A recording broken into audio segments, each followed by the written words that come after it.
20일 원내대책회의 시작하도록 하겠습니다. 원내대책회의와 조국 인사청문회 대책회 연석회의입니다.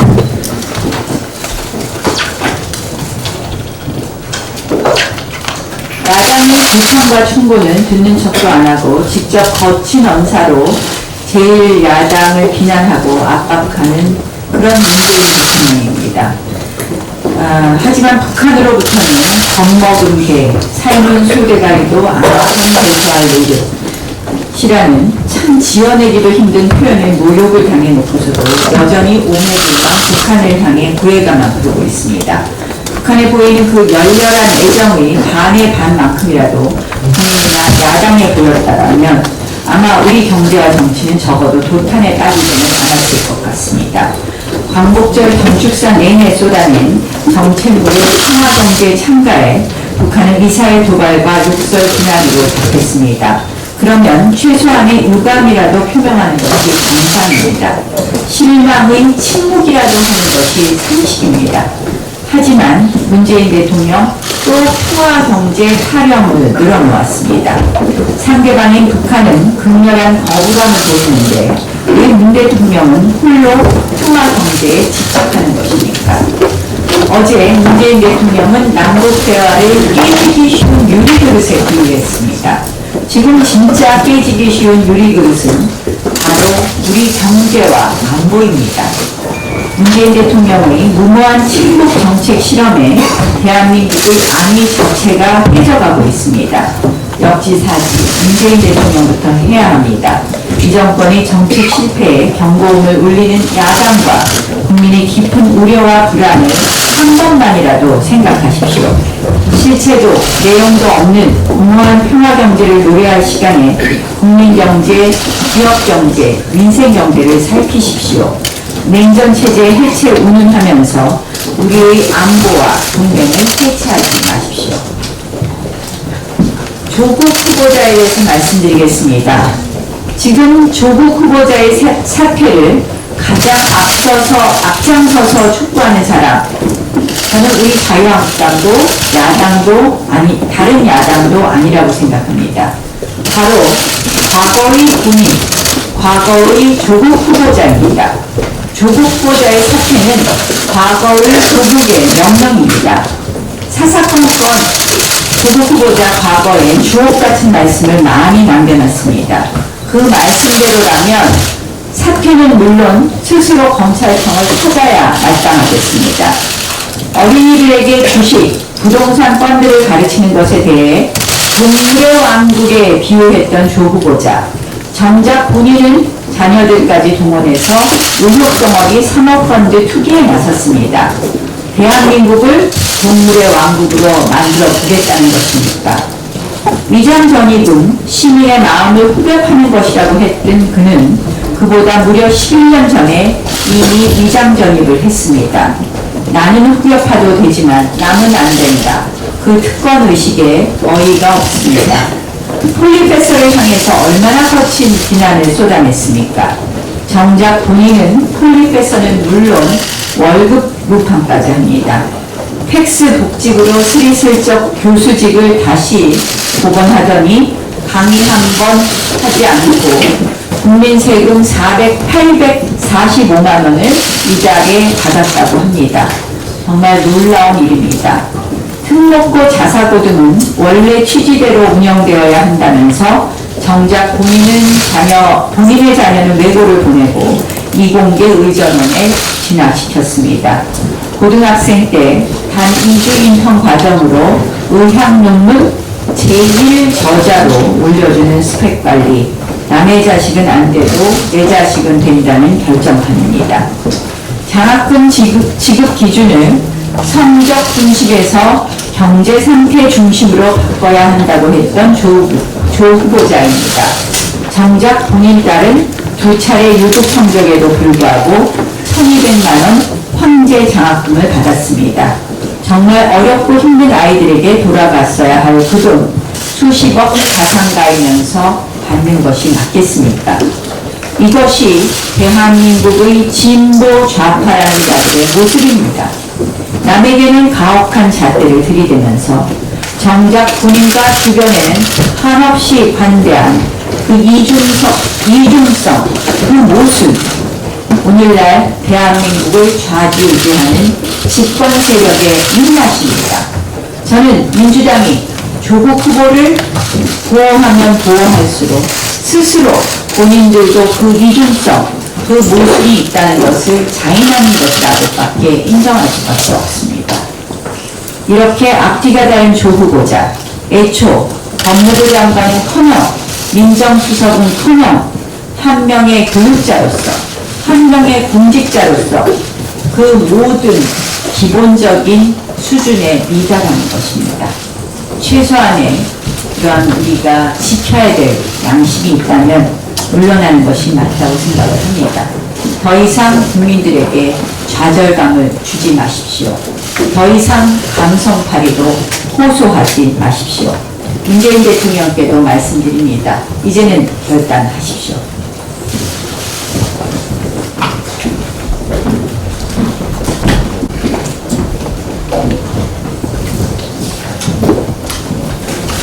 네, 조국 후보자와 관련돼서 정말 자꾸 일어나면 또 새로운 의혹과 비리가 끊임없이 쏟아지고 있습니다. 이런 보도 그리고 의혹을 보면서 참 조국이라고 하는 사람 정말로 얕게 살았다, 정말 얍삽하게 살았다. 그리고 조국 그 일가를 보면 정말 수상한 가족이고 대단한 집안이다. 이런 생각을 하지 않을 수가 없습니다. 이분들이 인생을 살아온 것을 보면 여러 얘기가 떠오릅니다. 손 안 대고 코 푼다는 얘기도 떠오르고요. 이분들한테 있어서 국가와 국민은 과연 무엇이었는가, 농락의 대상, 갈취의 대상이었지 않나 하는 생각도 하지 않을 수가 없습니다. 기보와 관련돼서는 이미 보도가 됐습니다만 또 새로운 조 후보자에 붙인 35억과 관련해서 이 캠코에서 채권을 확보했는데 이거 역시 상속 과정에서 상속 6원 범위 내에서만 빚을 갚고 나머지는 다 탕감되는, 그리고 그 부친은 학원을 운영하고 부유했다고 하는데 유산이 21원, 6원 이런 얘기를 듣는 국민들은 아니 농락당하고 있구나 하는 생각을 안 하실 수 있겠습니까? 그 딸 문제 관련해서도 두 차례 납치하고도 6학기 연속 첫 200만 원 장학금 받았다. 그리고 고등학생이 논문의 제일 저자로 된 거, 이거 누가 봐도 인정할 수 없는 건데 오늘 아침에 방금 조국 후보자가 뭐 이해도 도저히 안 되는 황당한 이런 해명 아닌 변명을 내놨습니다. 뭐 지도 교수가 책임 저자로 돼 있으니까 문제가 없다라고 하는데 이 말을 제대로 된 논문을 써본 사람은 이해할 수가 도저히 없는 이런 대변을 늘어놓고 이걸 해명이라고 하고 있으니 국민을 정말로 농락하고 있는 것 아닌가. 그리고 지금 문제 본질이 뭔데 책임져자, 제일져자 이런 말장난을 하고 있을 때인가 본인이 이런 말씀을 시작하지 않을 수 없고, 정말로 이 좌파들의 행태를 보면 대단한 능력을 가지고 있습니다. 필요하면 국가나 국민, 다른 사람으로부터 협찬받으면 또 스폰받으면 다 되는 이런 식으로 인생을 사는 모 광역단체장의 모습과 지금 조국 후보자 정확하게 오버랩되고 있습니다. 이제라도 사퇴하십시오. 그리고 대통령 이쯤 됐으면 지명 철회해야 되는 게 국민에 대한 최소한의 기본 예의 아니겠는가 이런 말씀을 드립니다. 2018년도 2018 회계년도 결산심사와 관련해서 잠깐 말씀드리겠습니다. 자세한 말씀은 우리 이중배 예결위 간사위원님께서 말씀을 드리겠습니다만, 결산심사의 원칙을 예비비 추경, 실집행 부진 등 결산심사 주제를 단순화해서 집중적으로 살펴보겠습니다. 특히 통계 외부 운영 단기 세금 일자리와 관련해서 현 정부의 일자리 정책의 실패 이런 점들을 국민들께 좀 알리도록 하겠습니다. 아울러서 이념 편향적인 사업들 그리고 그 사업의 문제점 이런 것들을 집중적으로 파헤치겠습니다. 그리고 법률 위반 사항 등에 대해서 책임을 엄격히 묻도록 하겠습니다. 결산 관련해서 100대 문제 사업을 정리를 했습니다. 이걸 중심으로 해서 여타 나머지 사업까지 해서 국민 혈세가 잘못 사용된 부분에 대해서 관용 없는 책임을 묻도록 하겠습니다. 감사합니다. 자, 먼저 조국 후보자 관련해서 좀 말씀드리도록 하겠습니다. 정점식 의원님, 산업관계 같은 하고 이은재 의원님, 김도현 의원님,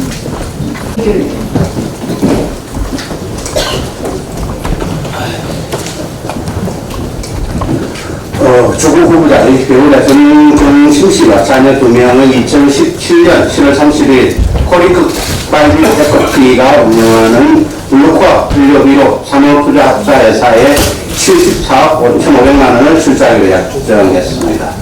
이 금액은 해당 펀드 약정 총액의 74.5%에 이르는 금액이며 조 후보자가 신고한 재산보다 더 많은 금액입니다. 또한 해당 펀드는 2017년 당시 13억 원을 모금했고 이중 조 후보자 첫 가족 투자한 액수는 10억 5천만 원으로 전체 모금액의 80.8%를 차지해 사실상 조 후보자 측의 가족 사모펀드임이 분명합니다. 그런데 이 거금을 운용하는 코리크 프라이빗 에쿼티는 2016년 2월 설립된 신생 운용사로 2018년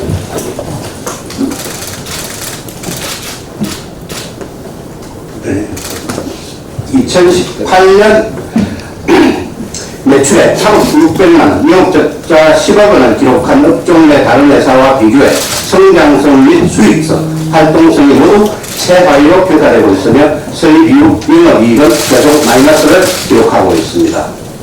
심지어 코리크 PE와 블루코어 밸류 비용을 법인 등기부등본상 본점이라고 기재하고 있는 서울 강남구 역삼동에 위치한 농화빌딩 사례기로는 다른 회사가 사용하고 있는 것으로 밝혀져 본점을 허위로 신고한 의혹이 제기되며 직전 소재지로 등록되어 있던 신동구 성수 하나갤러리아 콜의 상가 지하 5층에는 코리크 PE가 최대 주주로 있는 주식회사 WFL 교육사업부 사무실이 있을 뿐 정작 521호는 안내판에도 없고 등기부에도 나타나지 않습니다.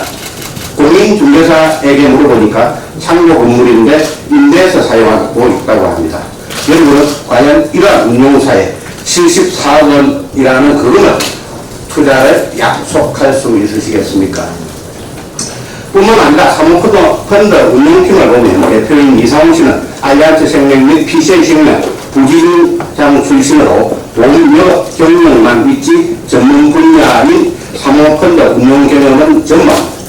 그리고 밸류 1억 펀드의 핵심 운용력인 임성준 씨는 쿠첼 연구개발 그리고 코스텔 전략기획팀에 있었습니다.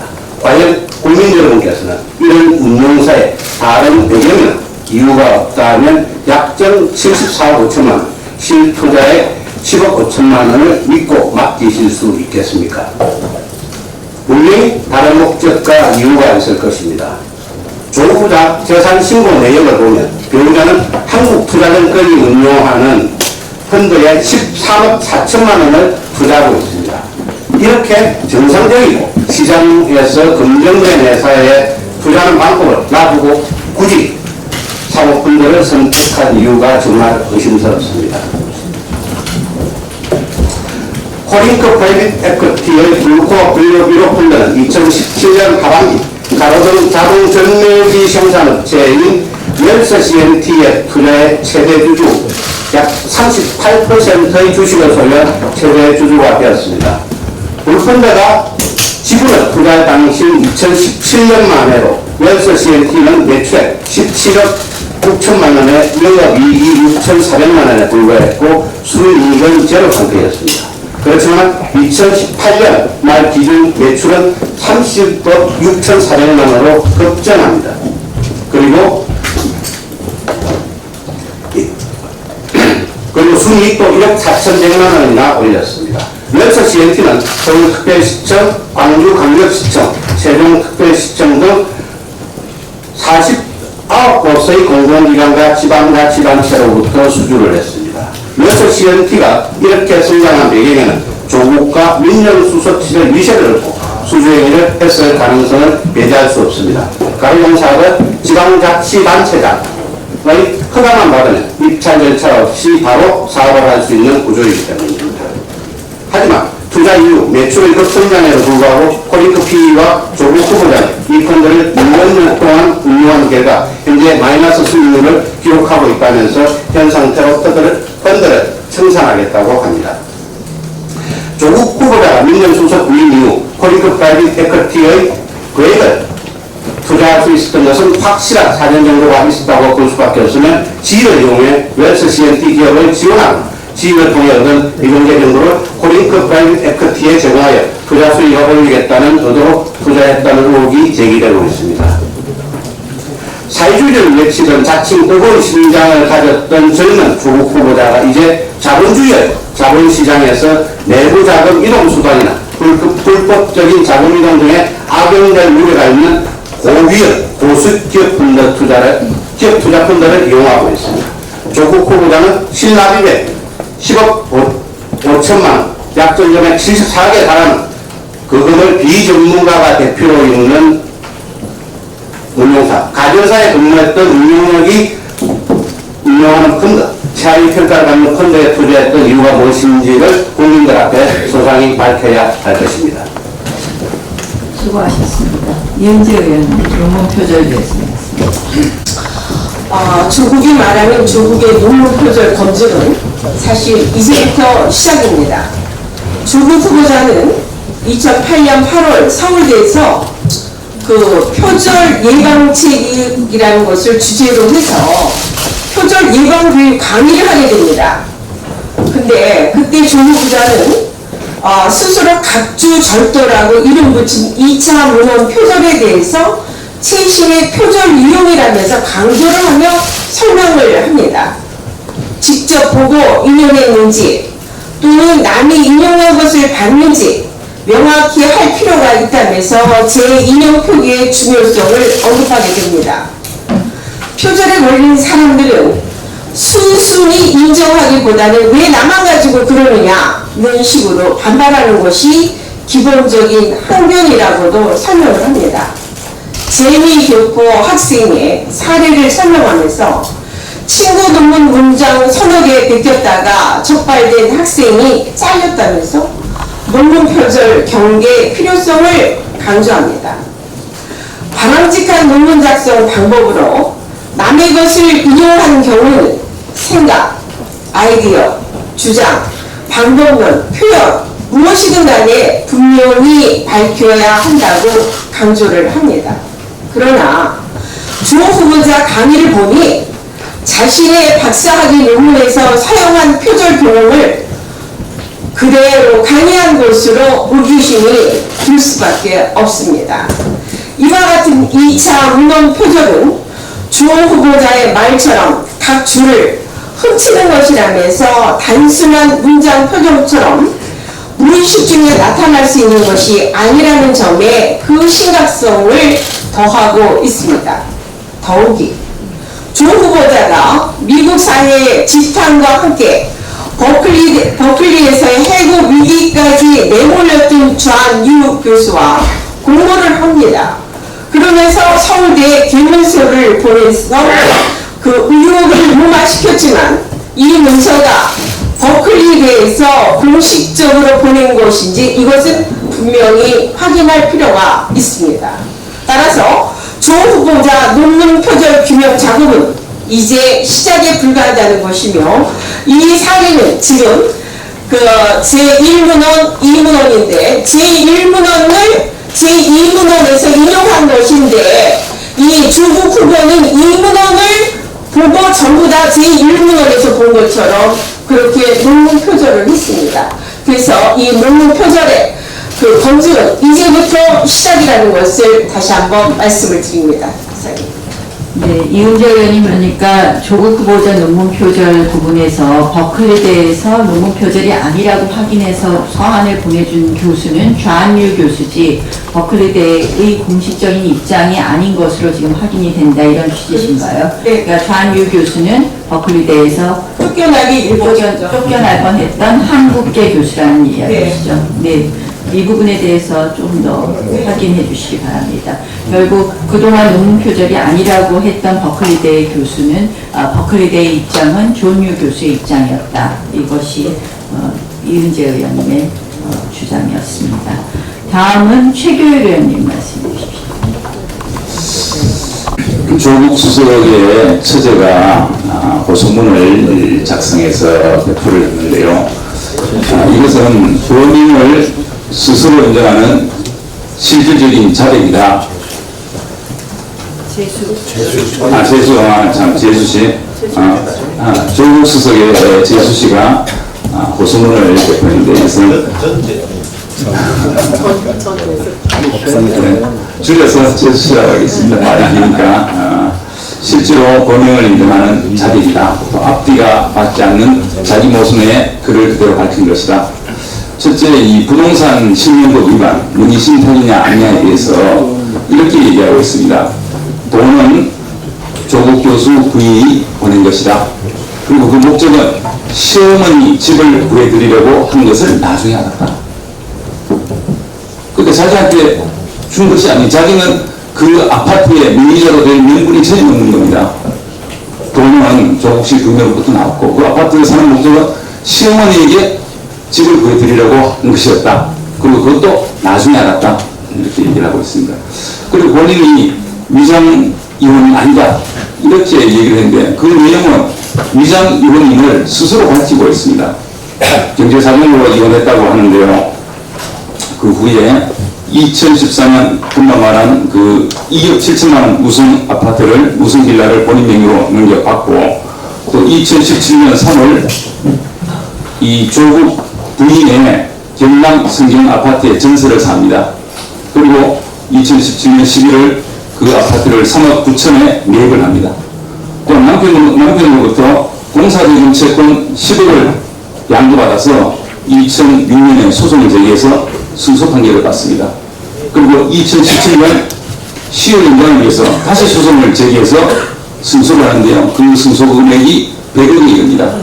운동학원이 해산되면 그 재산은 전부 실질적으로 처제에게 돌아가는 그런 꼴이 됩니다. 이렇게 많은 재수씨, 죄송합니다. 자꾸 제가 그래서 이렇게 많은 그 재산이 생겼는데 경제 문제로 인했다는 것은 말이 안 되고, 또 그리고 그 부산 아파트에서 사는 것을 많은 사람들이 봤습니다. 증언하고 있습니다. 거기에 대한 변명으로 아빠가 아들을 보기 위해서 자주 온 것은 맞다. 다른 사람들이 혹시나 이혼한 사실을 알까봐 그걸 숨기기 위해서 정상적으로 사는 부부처럼 그렇게 가정을 했다. 그러니까 자기가 전 남편과 계속 살았다는 것을 스스로 인정하는 겁니다. 그리고 본인 얘기 중에 10억짜리 채권을 넘겨받았는데 그것은 아무 소용이 없는 것이었다. 그런데 그 아무 소용이 없었다는 그 채권을 갖고 승소를 한 다음에 2017년에 다시 소송을 제기해서 또 승소 판결을 받습니다. 그 금액이 100억입니다. 아마 제가 계산을 안 해봤는데 나중에 그 조사를 해서 밝히도록 하겠습니다. 100억 상당의 소송을 제기하기 위해서는 그 인지권을 해도 상당할 것으로 생각이 됩니다. 이처럼 수많은 돈을 들여서 아무 가치가 없는 그런 채권에 대해서 다시 소송을 제기했다는 것도 앞뒤가 맞지 않는 전반적으로 자기 잘못을 스스로 고백하는 그런 글이라고 생각하고요. 이런 사건에 대해서 이제 윤석열 검찰총장 후보가 첫 번째 시험대에 올렸다 그렇게 생각을 합니다. 이 사건은 수사를 제대로 하면 진실을 밝힐 수가 있고 또 상식적으로 보더라도 명백합니다. 이 위장 인원이 아닌지. 이만한 사람이 그렇게 수많은 아파트와 또 돈을 넘겨받고 시어머니와 같이 산다는 것 자체가 또 자기 올해가 되니까 그 아파트 집에서 전세를 살고 하는 모든 것들이 정말 국민 상식에 맞지 않는, 그래서 이 부분에 대해서는 정말 검찰이 철저히 수사해서 국민 앞에 진실을 밝혀야 된다고 생각합니다.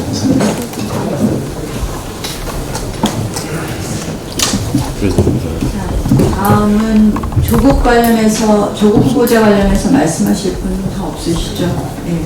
그러면 그 예결위 결산 관련해서 이종교 의원님 말씀해 주시죠.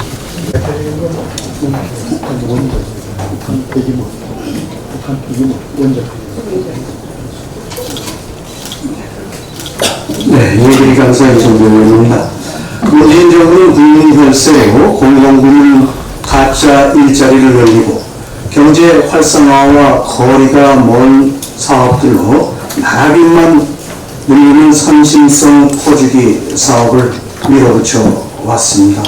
여기에 더해서 소득주도 성장이라는 잘못된 좌파 이념 정책 실험을 추진해서 대한민국의 선진 경제를 파탄 지경으로 몰아넣고 있습니다.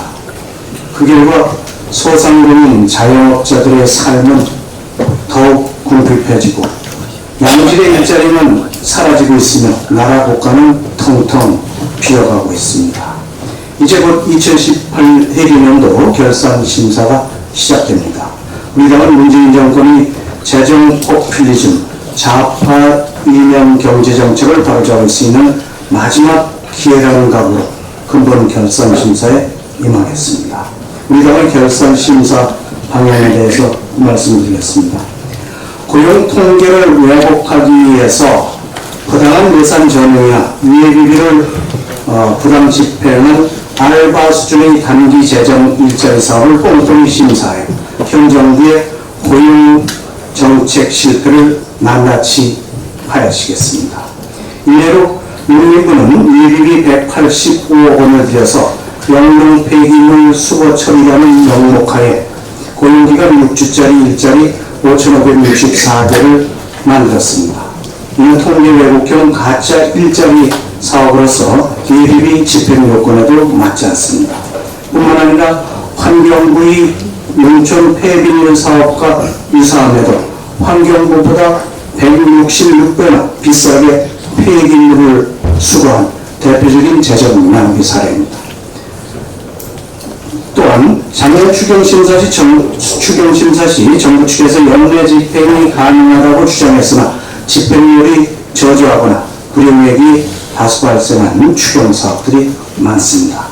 외교부는 코이카 봉사단 모집에서 정원을 채우지 못하는 사례가 없다고 장담했는데 막상 모집해보니까 정원 대비 187명이나 부족한 97억 원을 불용 처리했습니다.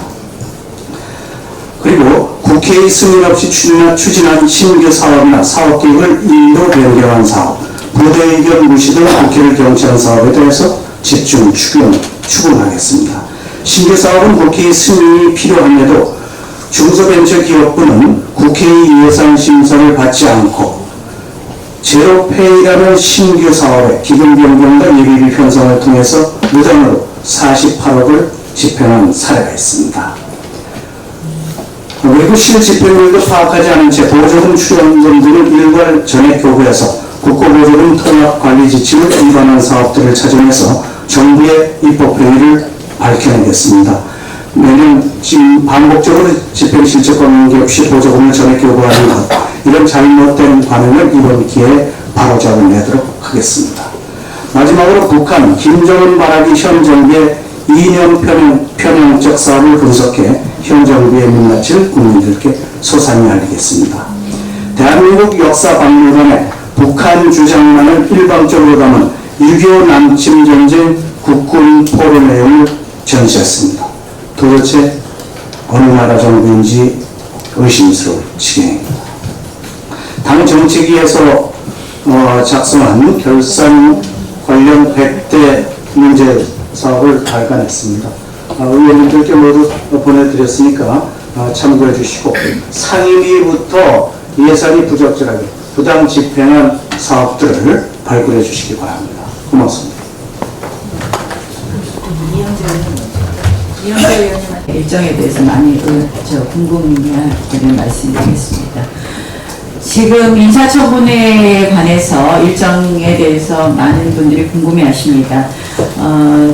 지금 이번에 인사청문회 대상은 7개 부처입니다. 인사청문회는 국회법에 따르면 실질적으로 인사청문회 이 재송부 요청서가 올 때까지만 재송부 요청에 의해서 재송부 요청 1까지 하면 인사청문회는 가능하게 되어 있습니다. 그러니까 일단 1차 시한 마감은 인사청문회 요청서를 받은 때로부터 20일인 9월 2일이지만 9월 2일까지 부득이 인사청문회를 못했을 경우에는 인사청문회 보고서 재송부 요청일이 있습니다. 이 요청일은 청와대에서 정하기 나름입니다. 뭐 이틀 시한을 줄 수도 있고 10일 시한을 줄 수도 있는데 인사청문회는 인사청문회 보고서 재송부 요청일까지 요청 마감일까지 법상 가능합니다. 그러나 저희로서는 가급적 보고서 채택일까지는 지금 하려고 하고 있습니다. 9월 2일까지. 그런데 19대 국회 이후에 이미 인사청문회는 12차례나 보고서 채택일 이후에 이루어졌습니다. 왜냐하면 부득이한 국회 일정이 있을 땐 그렇습니다. 지금 대체적으로 우리가 쓸 수 있는 날짜가 8월 마지막 주입니다. 그런데 8월 27일, 28일은 저희 당 연찬회입니다. 8월 30일은 민주당 연찬회입니다.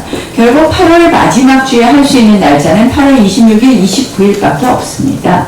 그래서 저희가 부득이하게 인사청문회를 상임위 형편에 따라서는 9월 2일 또는 뭐 9월 3일 정도까지도 쓸 수 있다. 그런 입장 하에서 지금 상임위별로 인사청문회 일자를 합의하고 있습니다.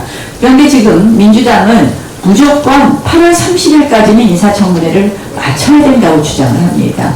때아니게 법 해석을 굉장히 엄격하게 하고 있습니다. 그동안 국회 관행적으로 12차례나 있었던 인사청문회 보고서 채택일 이후에 있었던 인사청문회에는 눈을 감고 지금 엄격한 주장을 하면서 8월 30일 운운하는 것은 결국 물리적으로 불가능한 일자를 주장함으로써 조국 인사청문회 등 인사청문회를 면피용으로 만들려고 하는 것으로밖에 해석되지 않습니다.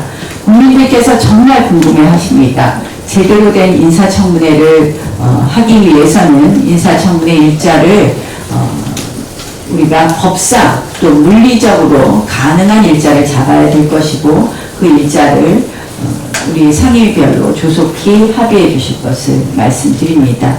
결국 저희 자유한국당은 보다 철저한 인사 검증을 위해서 법상 물리상 가능한 날짜 중에서 가장 가까운 날짜에 또 충분한 검증이 가능한 날짜에 하겠다는 말씀을 드리겠습니다. 그리고 조금 전에 이종배 의원께서 결산 국회에 대해서 보고하셨습니다. 그래서 이 법상으로 8월 말까지가 결산 국회를 하게 되어 있습니다. 가급적 빨리 예결위 등을 열어서 결산 국회가 이루어질 수 있도록 저희 당도 최대한 노력하겠다는 말씀을 드리겠습니다. 이현재 의원님 하시고 마지막으로 김성태.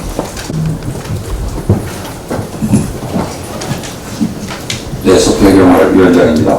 세계 경제가 미중무역 경제 전쟁으로 세계 경제가 침체 국면으로 가는 거 아니냐는 많은 우려들이 있습니다. 이런 가운데 우리 경제도 일본의 경제 보복으로 인해서 세계 수출 6위, GDP 11위에 우리 경제가 무너지는 거 아니냐 하는 많은 걱정이 함께 따르고 있다는 말씀을 드립니다. GP이면 백전백승이라는 그러한 손자병법을 인용하지 않더라도 우리가 우리 자신을 얼마나 잘 알고 대처하는 것이 매우 중요하다고 생각합니다. 우리 경제의 수출 기여율이 60~70%에 달하고 있습니다. 세계 6위의 수출 우리나라 제대로 알고 대처해야 할 것입니다. 지난주 한국경제연구원이 제조업 수출 경쟁력 전공과 국제 비교 보고서를 발표했습니다.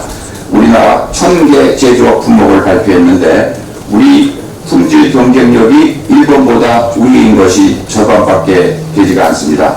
156개로 일본은 301개에 불과한 실정입니다. 더 큰 문제는 우리 경제는 국제 분업 구조로 부품을 수입해서 제조해서 선진국에 판매하는 구조로 되어 있습니다. 이 일본의 수입 규제 조치로 인해서 소재 부품, 또 기초장비 이런 부분이 취약한 점이 이번에 드러났습니다. 화학품, 정밀 공작기계, 반도체 장비 부품, 기계 부품, 광학기기 이런 것은 품질 경쟁력뿐만 아니라 가격 경쟁력 측면에서도 우리나라가 요인인 것으로 나타나고 있습니다. 정부가 부품 소재 국산화를 위해서 7년 동안 7조 8천억을 투입하겠다는 계획을 발표했습니다. 부품 소재 당연히 개발해야 됩니다. 그러나 지난 20년간 5조 5천억을 들여서 부품 소재를 개발했지만 한계에 봉착하고 있습니다. 민주당 이인영 원내대표는 일본과의 차이가 1년 9개월밖에 나지 않는다. 산업부 담당국장은 중소기업에게 1년만 기다려주시오. 다 좋습니다. 부품 1년 개발하는 동안 우리 기업은 부품 수입 공급 못하면 도산한 뒤에 개발해서 무슨 소용이 있겠습니까? 그리고 선진국은 우리가 개발할 동안 가만히 있지 않을 것입니다. 경제정책을 수행하는 기업의 기초 체력이 고갈되고 있습니다. 생산, 수출, 내수 모두 부진합니다.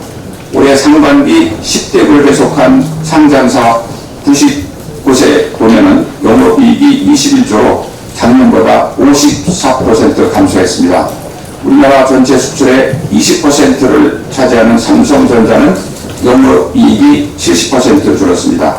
SK 하이닉스 영업이익도 84% 감소했습니다. LG, 롯데, GS, 신세계, 한진 등 모두 큰 폭으로 하락하고 있습니다. 각종 지표가 한마디로 우리 경제가 총체적 난국에 빠져들고 있음을 보여주고 있습니다. 지난 13일 문재인 대통령께서는 세계적인 신용평가기관들의 일치된 평가가 보여주듯이 우리 경제는 기초체력은 튼튼하다고 말씀하셨습니다. 그런데 최근에 세계 신용평가기관들이 앞을 다투어서 금년도 한국 경제 성장률을 1%로 예측하는 것, 이것은 안 보이는지 묻고 싶습니다. 문재인 정부는 금년에 2.4에서 5% 성장을 자신하고 있는데 IMF 당시에 직전까지 경제부총리가 우리 경제 펀더멘털이 튼튼하다고 자신감에 빠졌다가 IMF 위기를 맞았습니다. 많은 국민들은 제2의 IMF 위기를 우려하는 목소리가 커져가고 있습니다. 자신감만으로 경제에서 승리할 수는 없습니다. 한국 경제 성장을 이끌었던 수출이 연속적으로 8개월째 마이너스 행진을 계속하고 있습니다. 수출의 성장 비율이 60~70% 달하는 우리 경제에 차지하는 절대적인 그러한 비중을 감안할 때 하루빨리 수출 경쟁력 복원하지 않으면 한국 경제는 그대로 침몰할지 모른다는 이러한 우려에 대해서 우리가 대처해봐야 할 것입니다. 그런 면에서 우리 화이트리스트 시행일 28일까지 열흘 남짓 남았습니다. 한일 무역 갈등을 조속히 대통령이 나서서 외교적으로 해결할 것을 다시 한번 촉구합니다. 그리고 실패한 소득주도 성장 정책 기다리라고만 하지 말고 이제 폐기해 주십시오. 주 52시간 완화 등 노동시장 위원화를 하고 규제 개혁으로 경제 주체인 기업의 길을 살려야 할 것입니다. 경제가 살아야만 안보가 됩니다. 경제가 곧 안보입니다. 우리 경제를 살려서 국가 안보를 책임지는 대통령의 책무를 다하실 것을 다시 한번 촉구합니다. 김성태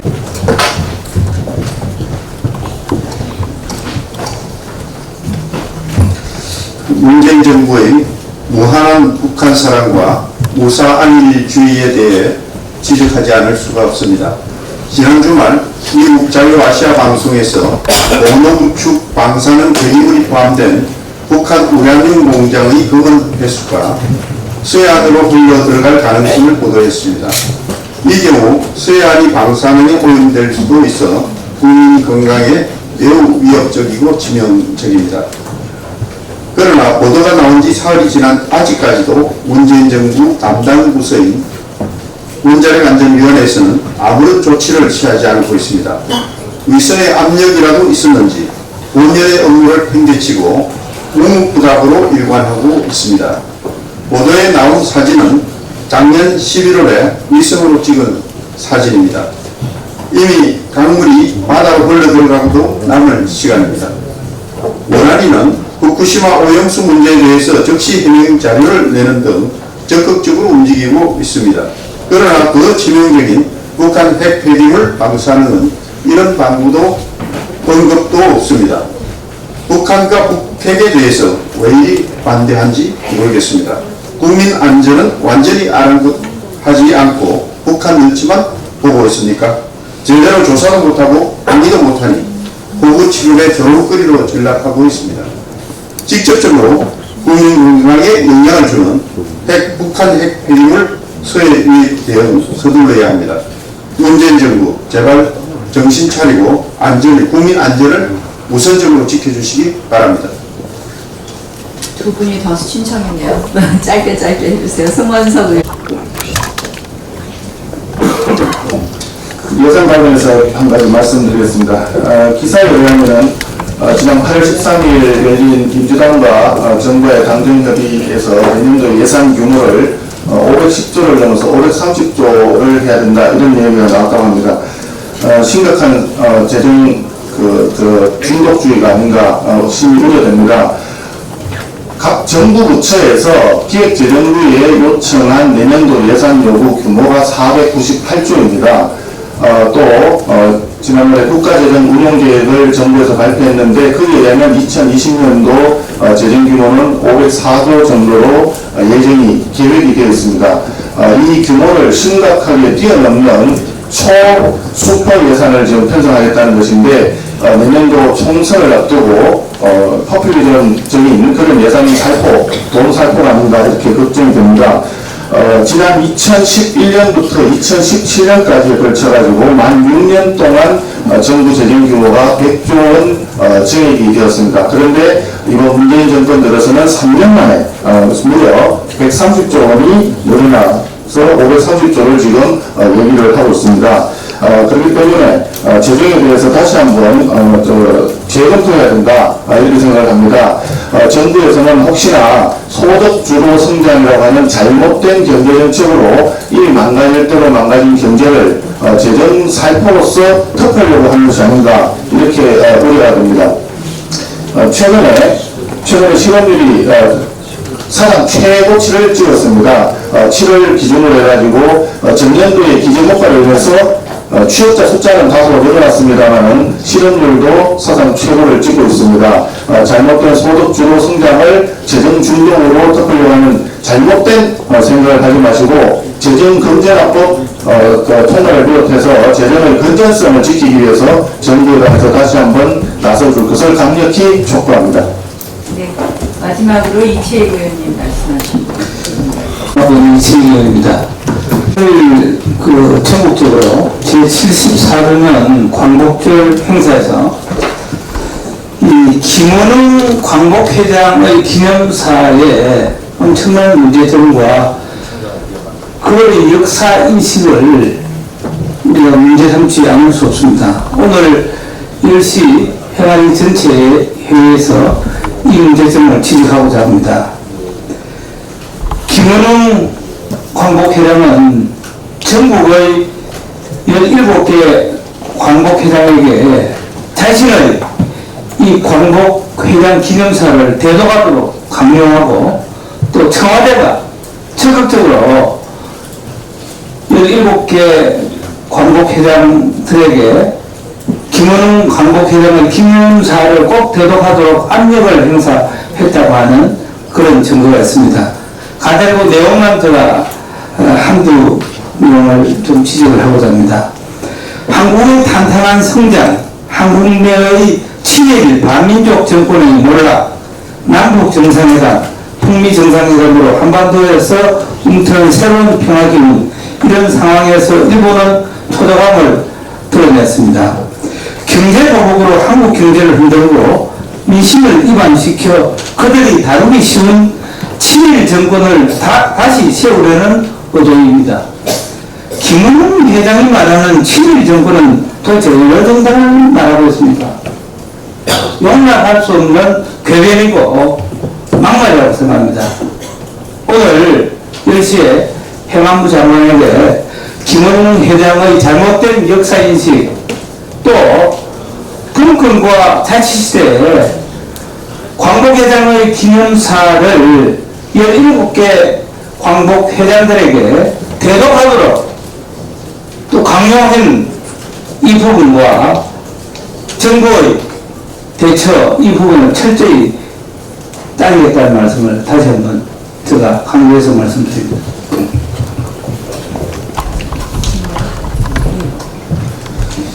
네, 뭐 젊은 언론분들은 잘 모르실 것 같아서 짧게 좀 말씀드리겠습니다. 저는 말도 안 되는 궤변, 그리고 국민 선동, 국민을 오도하는 얘기를 한 김원웅 광복회장, 친일 정권 운운했는데 바로 그 김원웅 광복회장은 그 자신이 과거 공화당 공채위원으로 들어와서 민정당 시절에 소위 전두환 개혁 이념을 설파하고 민정당 청년국장까지 역임하고 민정당 대전 동부지구당 위원장까지 역임했던 이런 사람이고, 과거 우리 한나라당에서 국회의원 활동도 했던 이런 사람입니다. 그런 사람이 지금 그런 후발무치한 정말로 배은망덕하고 본인의 아이덴티티 자체가 뭔지도 모르는 그런 사람이 광복회장을 맡아서 광복절 정말 신성한 자리를 더럽혔던 이런 사람이다 라고 이렇게 말씀을 드립니다. 네, 비공개로 하겠습니다.